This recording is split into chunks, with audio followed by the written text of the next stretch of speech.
Porque após o relator, o ministro Benedito Gonçalves, votar pela inelegibilidade de Jair Bolsonaro, o ex-presidente decidiu rebater o Tribunal Superior Eleitoral.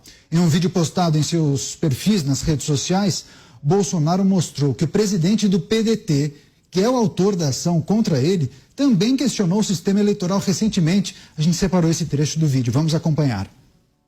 O senhor ministro Benedito Gonçalves, relator, deu o seu voto pela minha inelegibilidade por 8 anos, sob a acusação de abuso de poder político numa reunião com embaixadores. Agora, o autor da ação é o senhor Carlos Lupe, presidente do PDT e atual ministro da Previdência Social do Lula. Veja o que ele disse há poucos meses sobre esse mesmo assunto. Desde o surgimento da urna eletrônica 25 anos atrás, nosso líder, nossa referência do partido, Leonel de Moura Brizola, já defendia uma coisa simples de se fazer, a impressão do voto. Para que possa votar lá, apertar o númerozinho do seu candidato, apertar o 12, você vê aquele papelzinho, como se fosse esse papel que a gente, quando paga um cartão de crédito, tem como recibo, cair numa urna transparente e ficar ali guardado. Quando se tiver desconfiança, quando tiver uma votação muito diferente de locais, você pode conferir esse voto. Esse é o segredo de toda a democracia no mundo. A possibilidade de recontagem, a possibilidade de conferência de voto. Hoje algumas pessoas mais à direita querem defender a impressão do voto. Não é porque eles estão hoje defendendo que nós vamos deixar de defender aquilo que para a democracia é salutar. Já foi aprovado, inclusive, no Congresso Nacional. E o tribunal não quis fazer porque disse na época que não tinha recursos para fazê-lo. Não tem recursos maiores para garantir a própria liberdade de expressão e a democracia do que investir na conferência do voto através da sua impressão. Nós do PDT, através do nosso líder Leonel Brizola, fomos quem primeiro falou isso e temos coragem de claramente dizer a todo o povo brasileiro: sem a impressão do voto não há possibilidade de recontagem. Sem recontagem, a fraude impera. Após a ação tomada pelo ex-presidente, o ministro de Lula disse à Folha de São Paulo que as urnas foram aperfeiçoadas e são comprovadamente seguras. O julgamento, que pode inclusive cassar os direitos políticos de Bolsonaro, será retomado nesta quinta-feira, havendo expectativa de conclusão. Vamos girar com os nossos comentaristas. Assunto importante. José Maria Trindade, de Brasília, capital federal, que trouxe, inclusive, ao longo da programação, informações sobre esse vídeo. Alguns veículos de comunicação, Zé, falam em constrangimento dentro do Tribunal Superior Eleitoral e também nos corredores do PDT. O que se sabe até agora sobre essas repercussões? Pois é, o PDT, isso está na gênese do PDT, sempre defendeu o voto impresso. A origem dessa história foi lá o Brizola, né, que é o grande ideólogo do Partido Trabalhista, o PDT, né, e ele sofreu ali uma possibilidade de fraude no Rio de Janeiro, e desde lá ele vem defendendo transparência nas eleições e o partido entrou forte nessa defesa do voto impresso.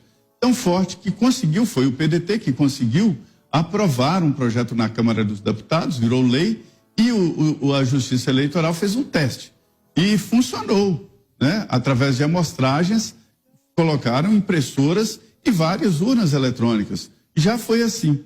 E também o PSDB, que defendeu o voto impresso. O deputado Carlos Sampaio era diretor jurídico da campanha do Aécio Neves e contratou um grande estudo, foi o primeiro grande estudo com técnicos dos Estados Unidos e de Israel para avaliar o sistema eleitoral brasileiro. E os técnicos chegaram à conclusão de que não havia possibilidade de comprovar fraude, mas também não havia possibilidade de não comprovar fraudes, né? Agora, o estranho que eu acho é o seguinte, é que esses partidos mudaram de ideia, e não só esses, outros. Houve a aprovação de um projeto no Congresso Nacional exigindo o voto impresso e foi considerado inconstitucional pelo Supremo Tribunal Federal. Eu, particularmente, nós já discutimos isso muito aqui na Jovem Pan, aqui nos Pingos nos Is. Eu, particularmente, acredito no voto eletrônico, da urna eletrônica, mas eu não admito a não possibilidade de discutir, a possibilidade de debater, a possibilidade de desconfiar. Eu acredito na urna eletrônica. Eu acredito no sistema eleitoral brasileiro, mas eu não posso admitir essa possibilidade de que existam assuntos tabus que não podem ser tocados. Fez muito bem o ex-presidente Jair Bolsonaro a fazer essa comparação. E que ironia, agora o Carlos Lupe, presidente do PDT, que sempre defendeu o voto impresso, e todos viravam a cara, nossa, voto impresso para quê? Agora é ele que vem contra o ex-presidente Jair Bolsonaro. Então, é bom prestar bem atenção nisso e ver que não existe assunto tabu e tudo tem que ser discutido, sim. Agora vamos ao Rio de Janeiro. Roberto Mota. Mota, esse vídeo, na sua opinião, tem o potencial de gerar algum tipo de reflexão por parte dos ministros do TSE de hoje até amanhã? Amanhã certamente será o dia que eles vão manifestar os votos. 3 minutos, Mota. Eu acho que esse vídeo precisa gerar reflexão na nação inteira.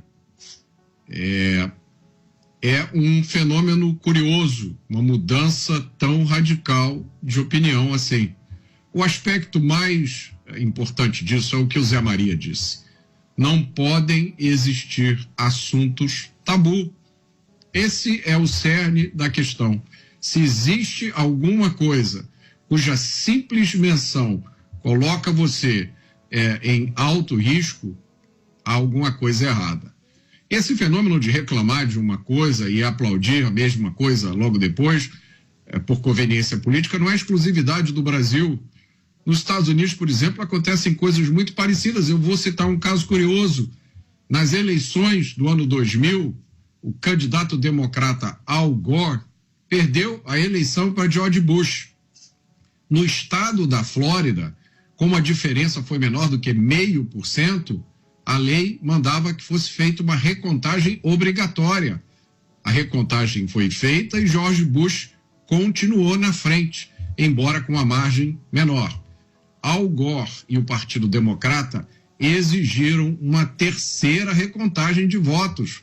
A secretária de Estado da Flórida disse que não havia tempo útil. Al Gore processou a secretária.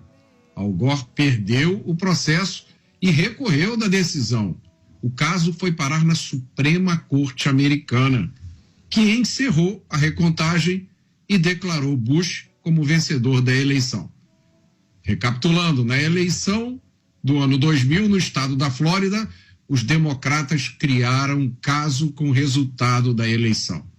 Hoje, em 2023, os democratas atacam ferozmente qualquer um que questione qualquer resultado de uma eleição americana e chamam qualquer questionamento de ataque à democracia.